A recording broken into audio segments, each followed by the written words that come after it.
আসসালামু আলাইকুম, কেমন আছেন সবাই? আশা করি যে যেখানে বসে আমাদের এই ভিডিওটি দেখছেন আল্লাহর রহমতে সবাই ভালো আছেন, আমরাও ভালো আছি আলহামদুলিল্লাহ।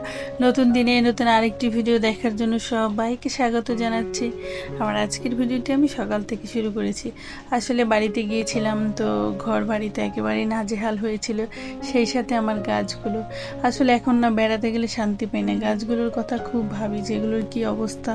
অনেক পানি দিয়ে গিয়েছি, তারপরও যেহেতু বৃষ্টি ছিল তো এবারের মতো বেঁচে গিয়েছে। এই যে বেশ ফুল ফুটেছে দু একদিনে, তো এসেই দেখি একটু কলি ছিল, সেগুলো পানি টানি দিয়ে যত্ন করাতে। আসলে ভালোবাসা সব কিছুই করতে সম্ভব করে, তাই না? ভালোবাসলে সব কিছু সম্ভব। এখন আর ভালোবাসা নেই, ভালোবাসার বিনিময় হয়ে গিয়েছে। আপনি যতটুকু ভালোবাসবেন ততটুকুই পাবেন, তার থেকে বরঞ্চ কম পাবেন, বেশি পাবেন না, এমনটা হয়ে গিয়েছে সব। তো এই যে বাড়ি থেকে কিছু জিনিস নিয়ে আসছিলাম, বের করতে পারিনি, কি করব, একা হাতে সংসারে সব কাজ সামলাতে হয়, তো একটা করতে গেলে একটা রয়ে যায়। এই যে আমি যা নিয়ে আসছি, এখানে 3টা মিষ্টি আলু, আসলে একটু বেশি ছিল, তো আমি যখন আমার বাবার বাসা এসেছি, আমার বোন এসেছিল, তো ওকে 2-1টা দিয়েছিলাম, বেশি করে নিয়ে আসিনি। কারণ এখন তো আমার শাশুড়ি নেই যে ব্যাগ ভরে ভরে দেবে, তাই না? এখন তো শাশুড়ি অসুস্থ, নিজেরই হুঁশ নেই, তো কি আর করা, আসলে একদম খুবই দুর্বল হয়ে গিয়েছে। তো এই যে মুগ ডাল নিয়ে আসছি, আমি মুগ ডালগুলোকে একটু ঢেলে নিব। আসলে এগুলো বড়, এতটা বড়, একদম মনে হয় কি যে প্লেন ডাল যেটাকে বলে না, ওটার মতো।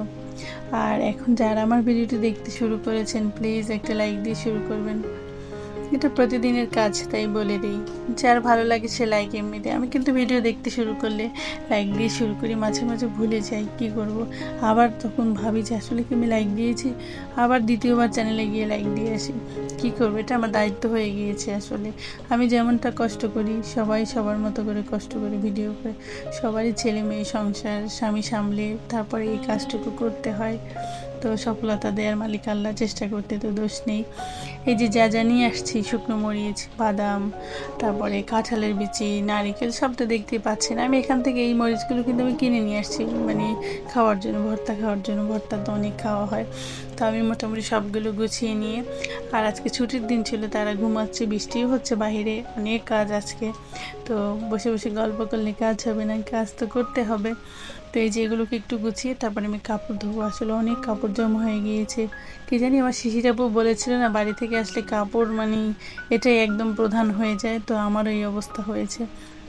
তারপরে এই যে আকাশে এসে দেখি, ছাদে এসে দেখি যে আকাশের অবস্থা খুবই সুন্দর। ওই যে একদম গধূলির, কি বলবো, খুব ভালো লাগছে। মেঘগুলো কীভাবে দৌড়াচ্ছে, মনে হচ্ছে আমি উড়ে যাই সাথে। সেই সময় তো নিয়ে নিচে গিয়ে অনেক কাজ করতে হবে, তো এখানে বসে বসে ভিডিও করলে কাজ হবে না। আমার জামাই তো আমাকে সবসময় বলে, আর কিছু থাক না থাক, মোবাইলটা আমার বউয়ের হাতে এখন থাকেই। তো এই যে চুলার যে অবস্থা, তাতে আজ কখন খেতে পারবো জানি না। তো আল্লাহ নাম নিয়ে চড়িয়ে দিলাম, চড়িয়ে বলতে বসিয়ে দিলাম, যা হয় আর কি। আসলে বরিশালের মানুষ তো যতই পড়ালেখা করি, যেখানেই যাই না কেন, আঞ্চলিকতাকে কখনো পিছনে ফেলতে পারি না আমরা, তাই না? ওটা চলে আসে মুখ থেকে।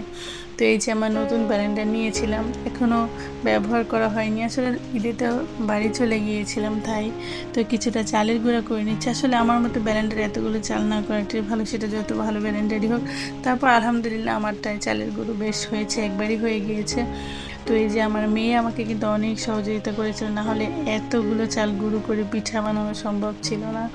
তো এই যে আমি একটু চেলে নিচ্ছি, কারণ যেহেতু আমি রুটি বানাবো, আর চালের রুটিকে সফট করতে হলে একটা আমি আমার শাশুড়িকে দেখেছি, একটু না সেদ্ধ চালকে আগে ভিজিয়ে রাখে, তারপরে কিছুটা আতপ চাল, তারপর একসাথে গুঁড়ো করে বা পাটায় বেটে নেয়, তো ওই পিঠাটা না একদম সফট থাকে, আর 2-1 দিন পর্যন্ত ভালো থাকে, খুবই সফট হয়ে থাকে। তো এই যে, আর গুণবতী তো রুটি গোল গোল তো এমনিই করতে পারে না, তার উপর এবার চালের রুটি, সেটা তো গোল গোল করা একেবারেই সম্ভব না। এটা আমার ফ্যামিলি সবাই জানে, আমার মা বলতো যে কীভাবে যে চালের রুটি গোল করবে আল্লাহই জানে। তো সমস্যা নেই, হয়ে গিয়েছে, সংসার এভাবেই করে নিচ্ছি। আমার হাজব্যান্ড কিছু বলে না, বলে যা পারো। ও আমাকে চালের রুটি বেলে দেয়, আজকে শুক্রবার ছিল, তো একটু সে সাহায্য করেছে আমাকে। এই যে চাল রুটিগুলোকে ভেজে দিচ্ছে। তো বলে রুটি ফুলকো ফুলকো করতে চাইলে আমার কাছে রুটি ভাজতে দাও।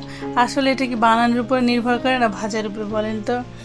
তো বানিয়েছি আমি, ক্রেডিট তো সে নিয়ে নিল। যাই হোক, এই যে সে ভেজে ভেজে রাখছে, আমি এদিকে মাংসটাকে দেখে নিচ্ছি। একটু বেশি করে রান্না করেছি আর একটু ঝোল ছেড়ে, যেহেতু রুটি দিয়ে খাওয়া হবে। আসলে আশেপাশে মানুষকে নিয়ে বাস করতে হয়, তো ওরা প্রতিবেশী আছে, ওরা আমাদেরকে দেয় মাঝে মাঝে কিছু না কিছু, তো আমাকে তো একটু দিতে হয়, তাই আর কি। তো ওদের জন্য এই যে আমি একটু কিছুটা বেড়ে নিয়েছি। আসলে একটু চালের রুটি কম দিয়েছি, কারণ ওরা চালের রুটি বানিয়েছে নিজেরাও, তাই। তো তারপরে আমাদের খাওয়া দাওয়া, আর এভাবে করে আজকের ভিডিওটি শেষ করে দিলাম। সবাই ভালো থাকবেন, সুস্থ থাকবেন। আল্লাহ হাফেজ, আসসালামু আলাইকুম।